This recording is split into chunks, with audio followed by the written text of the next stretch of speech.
Yo, what is up guys, Grim here, and welcome to my very first currency test of the league, where we take currency strategies and put them to the test. Understand exactly how much they make by running a ton of maps, putting that in a self-updating spreadsheet, and tracking it so you guys can always check how profitable is something at any point in time, and compare it to other strategies. So on today's docket, we've got Harbinger Scarab Finding, or at least the very first iteration of that strategy.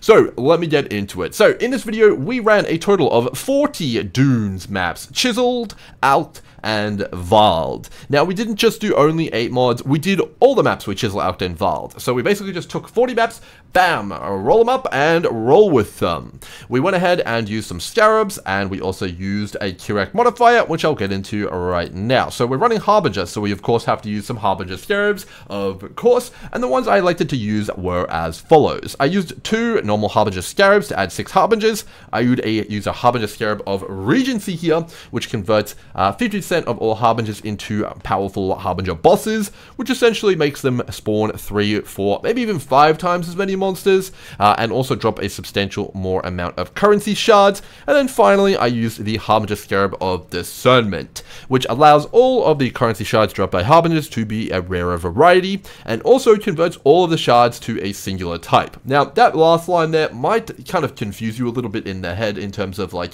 is this good, is this bad? It's actually net neutral. What this does is essentially make it so that you drop one type, but that one type is no more or less likely to drop outside of the rarer currency shard modifier on the Scarab than usual. So if you're used to having the rarer currency shard sextant from previous leagues, you'll have pretty much the same estimated value of shards from Harbingers of this league. It's actually not any different, but the one thing you will notice of this is it creates much bigger wins and much bigger losses, meaning you're not going to get fracturing shards as often, but when you do finally get them, you'll get full fracturing orbs. So it kind of increases the variance, big wins and big losses. So that's kind of the effect of this Scarab. But you kind of have to run it because it gives you the rarer currency shards if you want to get those fracturing orbs or potential mirror shards, which could actually be converted into mirrors as well. So overall, that was my setup here. The only 3 which I think are mandatory are the 2 normal Harbinger Scarabs and the Regency, which I'll get to in a second here. But we also ran Harbinger on the map device here, which adds an additional 3 Harbingers. My influence of choice was Eater of Worlds, and the reason for that is that Scarabs are a global drop, meaning they drop from everything, and more quantity on your map and your player and everything like that is going to mean more Scarabs. Now, the best way to get a ton of free quantity is through using global modifiers on altars. Now, those are on both influences, but on the red influence, sorry, Exarch, the modifiers, which are the penalties for clicking global altars, are much more severe. They're chaos damage related, there's things you can't avoid, and they're pretty prohibitive for most builds. So I decided to go with Eater of Worlds as they're much more manageable. And we want to click on as many of those global altars as possible, which I'll show you guys in a sample map coming up here. So that's what we did. Locked and loaded, Eater of Worlds, Harbinger on the map device, lock and load those Scarabs, and let's go. But now the next thing I have to show you guys before we actually get into a map is the Atlas passive tree here, as it is quite important. So our strategy is Harbingers and Scarabs. That's what we're looking for here, and the Atlas passive tree is going to perfectly reflect that. So of course we have to take all of the Harbinger nodes here. We're getting +1 additional Harbinger, which takes us up to 10 Harbingers per map. We're getting full currency shard, chance to drop full currency here from the Harbinger, which can give us full fracturing orbs, full annulments, full exalts, which is really good there. We want to take that as well. And then finally, we're also taking first wave here, which is going to take our 50% chance to convert Harbingers into bosses to 75% chance. So pretty much most of your Harbingers are going to be bosses, which is absolutely obscene. Now, our next part of our strategy is, of course, the Scarabs. So you want to take pretty much all of the big Scarab wheels, because Scarabs, as you guys will see when we get to the results, are the lion's share of your profits. Without having them, no good, man. So you're going to have to get as many Scarab nodes as possible. The first one you're going to absolutely never going to want to run without is this one here, Amplified Artifacts. It gives you 50% increased chance to drop Scarabs per monster modifier on rare monsters. So if you slay a rare and it's got 4 monster modifiers, you'll get 200% increased chance at dropping Scarabs, which is completely out of control. This node here is responsible for a lot of the Scarabs that drop, and because there's so many rare monsters in Harbinger, this one's a must-have. You must run this pretty much with any strategy which has a lot of rares. So So absolutely crazy. Pick that one up. The next one I absolutely would not run without is this one here, Remarkable Relics. Scarabs found in your maps are more likely to be less common varieties. Now, I don't know exactly how powerful this is, but it's definitely powerful. In my opinion, it's around about 50 to 100% more rare Scarabs, kind of like in that ballpark. At least that's how I feel. I don't have any hard data to back myself up, but I've kind of looked at the Scarabs which people have gotten from handing in Scarabs. My friend is a kind of serial Scarab purchaser, bulker, and seller, and he has told me kind of his rates, and then I compared my rates that I drop, and it is about 50 to 100% more rare Scarabs. So this one's also a must-have in my opinion here. Now, the other ones I've taken here is this Scarab wheel here. This is 20% increased chance at Scarabs. It's the best bang for your buck in terms of efficiency and getting more Scarabs. There is a bit of diminishing returns going on with Scarab Find chance because you do get so much of it on the tree for free, but 20% is too good to pass up. And then the final Scarab nodes I have, which are technically pure Scarab nodes, are these ones here. 4% increased chance here and here, and then the ever important increased chance to get Scarabs. So we go 100% increased chance to get Harbinger Scarabs here. This is going to allow you to semi-sustain your Harbinger Scarabs, meaning your costs plummet in terms of how much you have to pay for your materials. And the other one we're taking here is Ambush, because Ambush Scarabs are some of the most expensive, and that's exactly what the doctor ordered, baby. We gotta stack those Scarabs high and get that money. So we're gonna increase those by 100% as well here. Those are the ones. Now, we also do have a ton of blocks here, which are really, really important as well. Blocking Scarabs means they won't drop from monsters, meaning we can increase the chance of getting other Scarabs. Now, there's a ton of really bad Scarabs and really bad lead mechanics, so we want to try and block out as many of those as possible. And even sometimes you want to block ones which might not seem intuitive. These will give you more Harbinger, more Ambush, and more like stuff like Divination card Scarabs, which are worth tons and tons of money right now. So what am I blocking? Well, I think there's a few which are absolutely you're going to want to block, and there's a few borderline ones.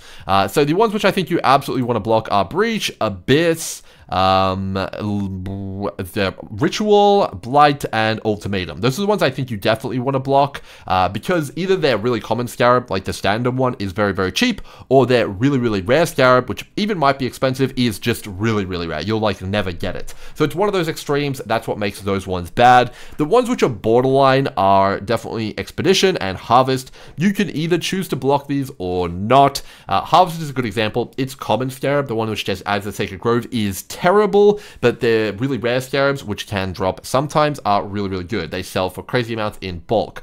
Expedition is a bit of a weird one. It's pretty much got no really expensive Scarabs. They're just kind of medium tier, but they're not too rare, so you can choose to go for that, but you will be getting a lot of Expedition Scarabs, which will limit the amount of other Scarabs you get, like Horned and stuff like that.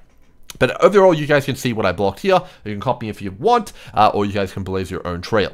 The one that you want to block, you really would love to block, but can't, is Delirium. And the reason for that is that Delirium is in our strategy here. Now, the reason for this is that Delirium is something you can get for pretty much free on the tree. You can get to 100% chance for spawning the Delirium Mirror, and you don't actually need 100% chance for that. The reason for that is that we have so many block nodes here. These give you a chance for Delirium, and then you just have to pick up the remaining chance for Delirium on the tree. And I'll link my tree down below so you guys can copy it, but you guys can see that I have Unending Nightmare as well as all that chance, and basically I'm going to get free Delirium Mirrors when I pop them. It'll be never-ending Delirium, and I'll get a ton of monsters, which are going to give me a ton of extra Scarabs, and hopefully other loot as well. So that's why Delirium is there. Overall, it's very good. And now, I'm not sure if this is absolutely the case, but also Delirium applies a special rare Delirium modifier to all monsters, which I think might count for this as well, which would give you another 50% increased chance at Scarabs on all rare monsters. But I'm not 100% sure on that. Comment down below if you have any info on that. But if it is the case, Delirium is basically locked in and loaded on every strategy which wants Scarabs, because it gives you extra Scarabs from rares. But yeah, I feel pretty good about Delirium, so it is there, but that does mean we can't block it, unfortunately. Now, what else is in our strategy here? Well, we're taking all of the map nodes, and the reason for that is that maps are a hot commodity. They sell out hotcakes to people doing other strategies, of course, but also to people doing the lead mechanic and abusing devoted modifiers, which is very, very strong. It was stronger before a hotfix which nerfed it, but it is still very strong, so people like that are going to buy maps off you. They will also sell in big bulk, so you can sell them all to those people. So maps are good. In addition to that, it will also increase our chance at getting T17s. Now, we are taking singular focus. Why are we doing that? Well, most of the layouts are pretty bad in this game, and we want only the good layouts for ourselves. We want to drop our map of choice, which is, you know, obviously the one we want to run. So we want to have tons of those, and I'll explain why in a second, but we want as many of our map as possible. And we can run those, we can roll those, that's great. And then we'd also like some extra to sell, of course, like we mentioned, but we also want a high map chance to drop because we want tier 17s. Tier 17s are worth a lot of money. They sell for bulk pretty much instantly, and unlike what you might think, tier 17 maps can still drop while singular focus is allocated, meaning there's pretty much no massive downside compared to normal to running singular focus, and you still will get the big moneymaker of tier 17 maps. Very, very nice there. Now, next up on our tour here is going to be the Eater of World Influence. We are running all of the nodes here, all the pack size, and the reason for that is we do want to get as many altars as possible and get as many quantity shrines, duplication shrines, and all sorts of stuff like that as possible. Very, very important there. We want to grab all of that stuff there, and that's obviously very crazy. Okay, so lastly, I think we've got here to explain is the map effect nodes here. We're taking every single source of map effect on the entire tree. Literally nothing has been spared. Everything has been clicked, so you guys can check that on the tree. But the reason for that is that it's just completely bonkers, man. If you can do it, it's ridiculous how powerful this is. And the reason for that is it gives you not only more quantity, which is more scarabs, but it also gives you more pack size. More pack size kind of multiplies with the quantity it gives you, so it's going to give you more monsters, which then drop more loot. But not only that, it's going to give you more influence monsters, which spawn more altars, which then buff all the monsters which you just got more of, which also have more loot, which give you more, you know, over and over and over and over again. It just multiplies together, and the difference between having all of the nodes and not having them is actually like night and day. It's ridiculous. So you definitely want that as well. Now, if you spec this tree, the maps are going to be tough, man. They are going to be tough stuff. Very, very hard. You know, it's much harder than Legion Dunes or anything like that. If you run this strategy, you're going to have a bit of a blaster. So let me show you guys a map and exactly how I rolled my maps. So overall, I ran Dunes as I showed you guys, but I don't think that is actually the best map. So in the test, which we're doing here, we did do 40 Dunes, but it was a pretty miserable experience. I do not recommend doing it. I recommend doing Jungle Valley instead. Now, why is that? Well, the altars that you want to get with the blue influence are the minion altars and the global altars. Minion altars will let you get Scarabs, Divines, and Ikes, which all sell for a ton, and the global altars obviously get you the duplication and the quantity. You do not want the boss altars. They are a static amount, and they don't scale with all your map effect increase nodes, or the pack size, and all the good juicy stuff you have going on. The boss nodes suck. In addition to that, when you're doing these maps, the bosses are completely jacked. They've been hitting the gym and doing weights, man. They are scary. They're going to hit like a truck, and they're also going to be pretty damn tanky because you have Delirium on the map, and you can't make the Delirium go away. Now, why is Jungle Valley so much better than Dunes then? Well, in Dunes, generally, if you want the effect of only having the minion and also the global modifiers, you have to rush to the boss, run to the boss, kill it first, and then backtrack until the monsters in the map, which is very dangerous and very annoying and time-consuming. In Jungle Valley, its boss is a spider, and it doesn't spawn when the map starts. Because of this, the game can't recognize it as existing, and it treats it as it is dead. And that means that the altars that spawn in Jungle Valley will only be minion and global, and that will allow us to completely skip the boss, which drops very minimal loot anyway, and basically just run the map without even doing it. So Jungle Valley is way better than Dunes. Don't run Jungle Valley, run Dunes. Don't run Dunes, run Jungle Valley instead. Now, when I run, kind of craft my maps, I just chiseled them up, and I alked them, and I went ahead and just slammed them with a Vol Orb. As long as I could run it, it didn't have Reflect or Desecrated Ground on it, I was good to go. So I Vol'd it, and if it, whatever it rolled, I ran it. I didn't really care, as long as it didn't have something which I couldn't run. Now, you guys saw there, I just rolled these two maps, and they came out very differently. One of these maps is very, very bad, and the other one is very, very good. This map here with 66 quantity and 18 pack size, even after all of our increased effect nodes on the tree, is not going to be a juicer, man. This one is a dud. But this one is going to be a mega juicer. It's going to feel insane. It's going to have way more difficulty, but also way, way more loot. Because remember, we talked about it. More pack size equals more altars, more monsters, and more altars mean more loot from those monsters, and then also all that is multiplied by the quantity on the map again. So having these 8-mod maps is much better. Now, as I mentioned, these maps in this test, which I just showed you, I just ran anything, man. So the results are going to be way worse than if you ran only 8-mod maps. So that is why you want so many maps of your favorite, and why we run singular focus, because if you have all of those, you can roll up 100 maps, and even if only 40 of them go 8-mod, those 8 8 mod maps that you roll are gonna like make more money than all of the other maps that you rolled and didn't get 8 mod on. They're that much better. So I'm gonna show you guys the worst case scenario here and do a bit of a demonstration on a non 8 mod map. Which one's the worst? This one's the worst. So I'll show you guys kind of like the loot from literally the worst case scenario of a map here. So we're gonna roll it up, Eater of Worlds Influence, double Scarab on this side, and we're gonna go Harbinger here.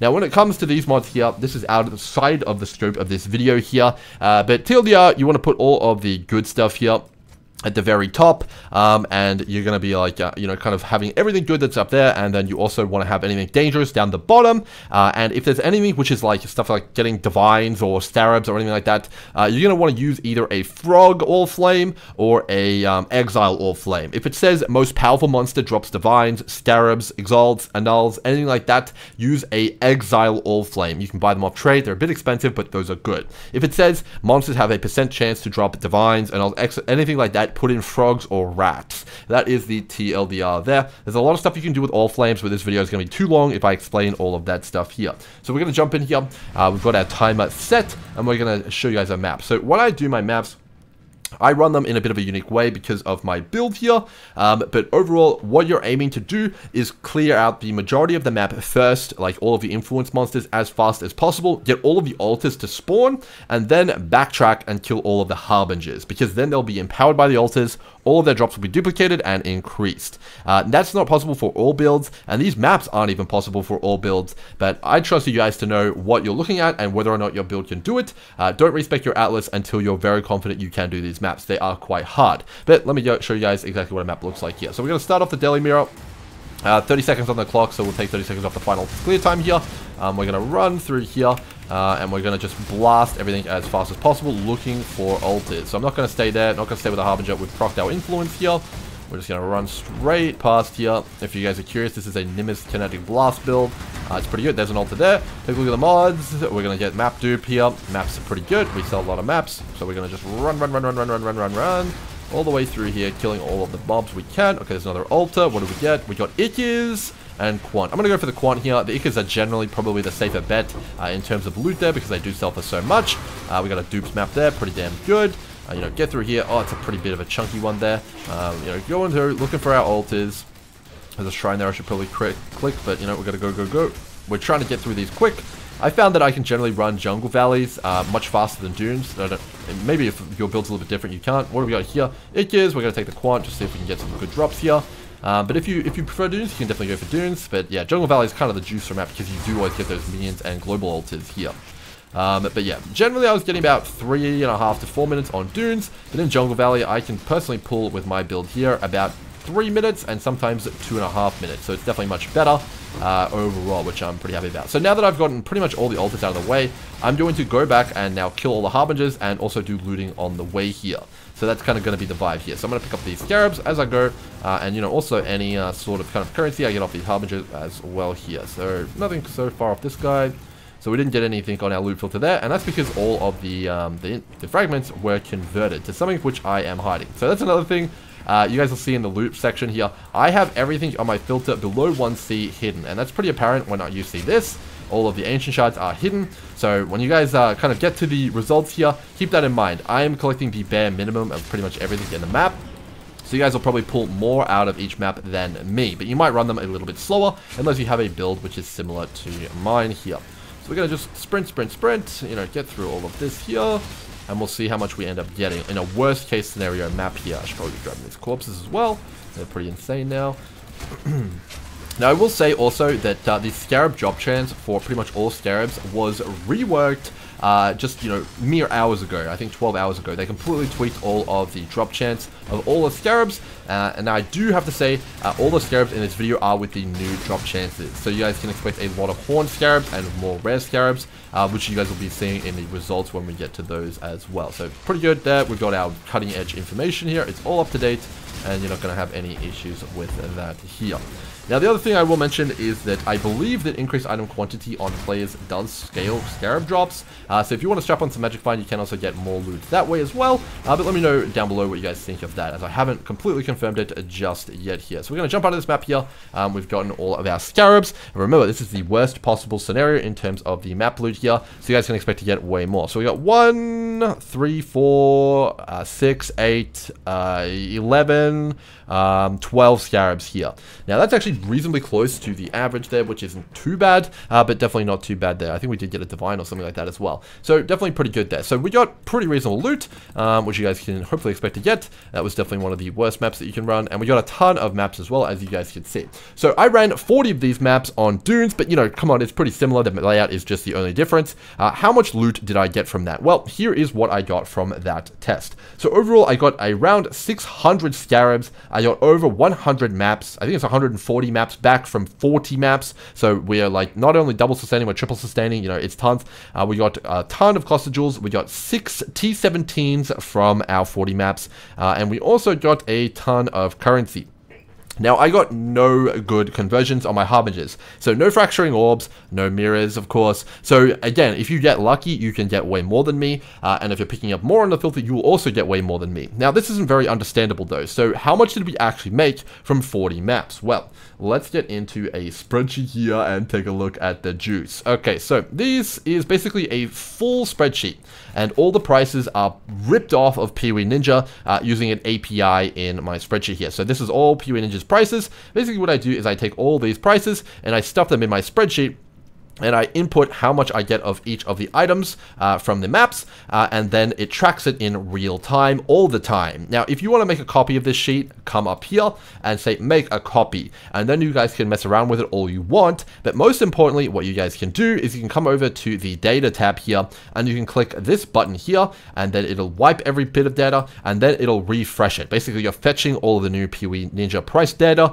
and it'll update how good the strategy is for you right now whenever you watch this video, which is really important, because if after this video all of these Scarabs go way up in price, or some of the Scarabs which you're farming go way down in price, you guys will see it and whether or not the strategy is worth to run. Hopefully that's useful for you guys. But overall, how much did we make after putting everything in here? Well, from raw currency, we made 1,806 chaos, or 13.9 divines. Some of that's made up of fortunate cards. We got, I think, 2 raw divine drops, and the rest is just Ickers and all sorts of stuff like that. You guys can see the exact total when you come down here and check out the currency. So all my drops are here, everything's recorded. You guys can just see how much I dropped there. No worries at all. Okay, so let's go into the profit once again here. So 13.9 divines from raw currency. We got 8.7 divines from T16 maps, valued at 8C each. We got 2,730 chaos of Scarabs here, or 21 divines. We got 390C from our T17s. We sell them for 65C because we were getting fortresses. That is one note I'll mention. Dunes drops the fortress T17, whereas Jungle Valley drops Abomination, which is cheaper. So this will probably be about, you know, half maybe, or a little bit higher of the value in here. So you'd be getting 1.5 div of T17s instead of 3, but that's not going to change profitability too much, as we'll get to in a second here. We get about 1 div of heist stuff, so blueprints and contracts. I put Allflames in here. We did get, I believe, 27 Allflames. Now we got some really good ones, like the frogs and the rats and the meat sacks and the exiles, and we got some really bad ones. Some of the really good ones sell for a truckload, and some of the bad ones don't sell at all. So I just averaged it out at 10C. You know, you guys can take it or leave it. You guys can also interpret that how you want. And then for invitations, we got 43C worth of them because of, you know, Eater of Worlds there. So overall, we also had some expenses. The biggest expenses was, of course, going to be the Scarabs. Now, we'll get into this in a second here, but, you know, overall, they are pretty pricey, and they might go up even more. But as you can see from the breakdown here, it is not even a problem here. You've got so much wiggle room, it's absurd. So yeah, we ended up spending a total of 1,345 chaos on all of the raw materials for all 40 maps. But a large portion of that is actually stuff which we will recoup and sustain from our maps, which I'll get into in a second here. So how much money did we overall make? Well, without having anything in here which is hard to sell or annoying to sell, we had revenue of 6,500 chaos, or 50 divines, and expenses of 1,345 chaos, or 10 divines here. So overall, our net profit was 5,154 chaos, which is 39.6 divines at the time of this video. Now, how fast could we run those maps? Well, You guys heard me, I said 30 seconds, taken off the clock at the start of that map there. So I ran my maps in about 3 minutes, which means you could run a total of 20 maps per hour with my build here if you ran exactly as fast as me. But my build is kind of crazy, so I've put in a column here, which you guys can just change however you want. You guys can, kind of change this to 20 maps an hour. Okay, it updates. You can change this to 10 maps an hour. It updates. But I put in here as a bit of an average 15 maps an hour. You guys can change it how you want, but that would give this a profitability of 15 divines per hour without selling time included. And of course, you have to spend time in your hideout and all sorts of stuff like that, or a profit of 130C per map, which is pretty damn good considering I didn't get any fracturing or explosion or anything really along those lines here. So that's pretty much all I've got for you guys in terms of the analysis there. But I do want to talk about a few more tips and tricks and things coming up here. Alright, so if we go back into game here, the first thing I want to talk to you guys about is a lot of the bad Scarabs. So I have a ton of Scarabs in here which are trash, namely the Beyond Scarabs. So what you guys want to do with these Scarabs is not try and sell them. They are very, very underpriced for what you can do with them. What you want to do is actually take all the bad ones here, and you want to take them to vendor, you want to 3-to-1 them. And that's going to give you a random Scarab. That's pretty good because you can get Scarabs which are really, really strong. Now, I didn't get any good Scarabs at that time, but you can absolutely get really good Scarabs. You're essentially rolling the dice on Scarabs, and maybe you get some really, really crazy ones. It's actually profitable to go out and buy Scarabs right now in bulk and sell them all. That's how good it is. So don't sell them, vendor them. In terms of which ones you should vendor, in my opinion, you should vendor anything which is under 0.8 chaos. You guys can price check it and, kind of go to town there, which is pretty damn good. So that's tip number 1. Tip number 2 is look into using Allflames. Because you have so much pack size, so much quantity, and all that stuff on there, you can get the most value out of Allflames as pretty much anyone in the economy outside of people doing strong boxes. But they can't use all the Allflames on the market themselves, so you guys can use some Allflames as well, which is going to be pretty good. The next thing I guys want to mention to you guys is actually going to be Beyond. I'm not running Beyond on this because it really seriously is laggy, and also it's pretty damn hard. I will run it more in some tests coming up, but you guys can also spec into Beyond and get even more maps and monsters and Scarabs and all sorts of stuff like that. So that is also an option for you guys as well. Next tip is, of course, going to be to only run 8-mod maps. Now, you guys saw I got 12 Scarabs from a pretty mediocre low-tier map, but I can tell you I've ran with my friend who's an Aurabot. We threw basically everything we possibly could at a map. We ran 8-mod. We got as many altars as we could. We put on quantity, magic find, and we got, I think our best record was 89 Scarabs in one map. That is how crazy it can get. Now, our average Scarabs for the test was actually a 15 average. We got 15 Scarabs per map on average, and those Scarabs were at a value of 4.5 chaos on average for me. You guys can fill out your own Scarabs if you want and see the prices. But overall, that's kind of what I got for you guys. Overall, Scarab farming seems pretty insane. I don't think we've seen anything yet, and I'm going to try and improve this strategy further so we can all get filthy, filthy rich. Hope you guys have enjoyed this video, and until next time, cheers. Link in the description for all of the stuff. Tree, spreadsheet, there it is.